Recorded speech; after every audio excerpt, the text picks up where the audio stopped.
next guest, Anne. Anne, please come and join us. Lovely to meet you. It's the first time I've managed to meet you today. I'm very excited to hear about what you've been up to, which is a very different area to both Ian and Paul. But first of all, just tell us a little bit how you ended up in Bookham and what you like about it. Well, I actually have been in Ashted for the last 30 years, which is not exactly a long way away. Yeah. And I lived there with my husband, Richard, and we have brought up our children in Ashted, and they're now grown up, very grown up. One of them has children of her own, and she also lives in Ashted. Goodness knows why. Stay close to Mama. But what happened with Bookham is, well, I was in Bookham about 15 years ago doing some training as a lay minister in the Church of England at St Nick's. Wow. And I liked it then. I thought this is a very nice place. And then suddenly in the summer, the role of an Anna Chaplain came up in Bookham. And I'd been thinking about Anna Chaplain, quite heavily. And, well, the story is that I'm far too old to do it, because I feel out to have retired. But God said, no. He said, this is what you've been waiting for. Oh, wow. So you had a really clear Very nudge. clear. Yeah. And plus the fact that when I applied for the job, it was after the application date. And I also have taken less hours because I don't want to work as many because I am getting old. But it's been an exciting time, really. For those of us who don't know what an Anna Chaplain is, give us a little synopsis. I'll give you a little synopsis. It's been going, Anna Chaplaincy generally has been going for about 10 years, but it grew slowly to start with and is now speeding up.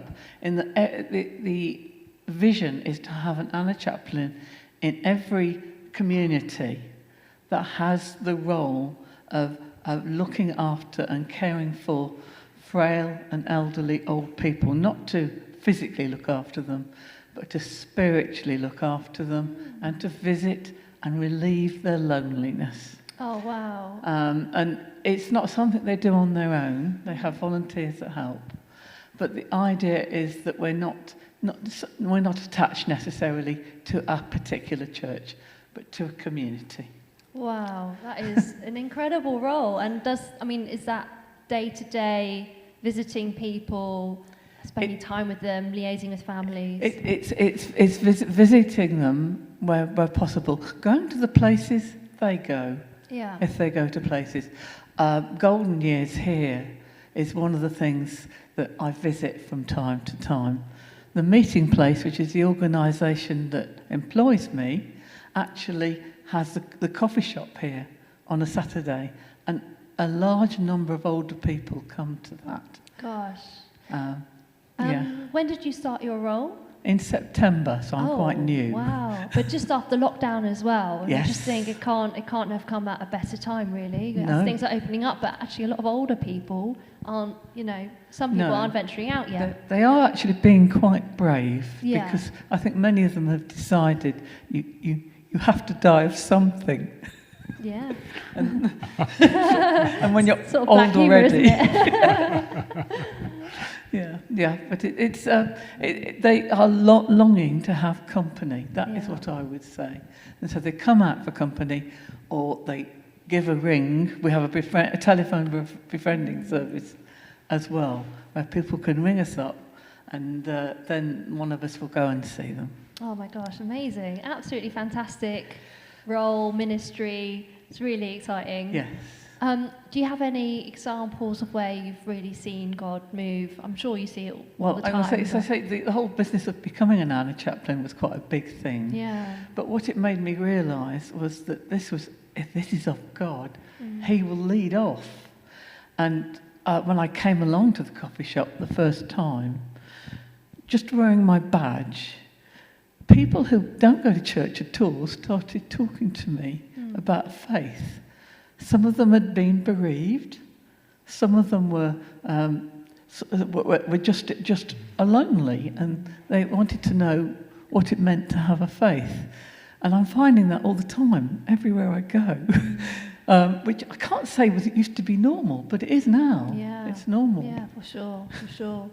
I mean, Paul and Ian, have you sort of had any experiences where you've thought, oh, if only a service like this was sort of available where it wasn't? Or have you had a good experience where that has been available? Absolutely. In my case, one of the things, my wife and I are really blessed to have two sets of parents still alive. But suddenly during lockdown, they've experienced health issues, they've been isolated, they've really deteriorated in one way or another. So that's why I've been on the motorway 6 hours today in order to go to one set of parents.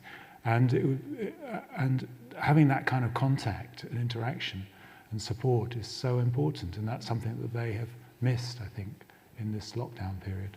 Yeah, for sure. Yeah. For sure. Particularly when parents are separated by a distance from their children. Yeah. We've got a number of people in Bookham who you say, so where are your children? And they say, oh, Australia, Canada.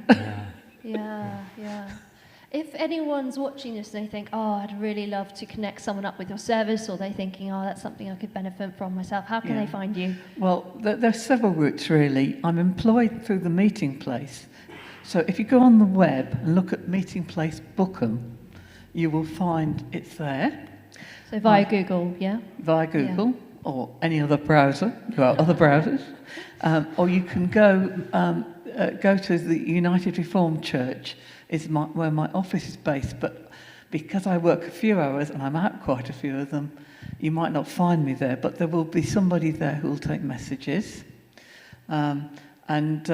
Actually, Golden Years, if you're interested, on a Wednesday afternoon, which alternates between the United Reformed Church and here.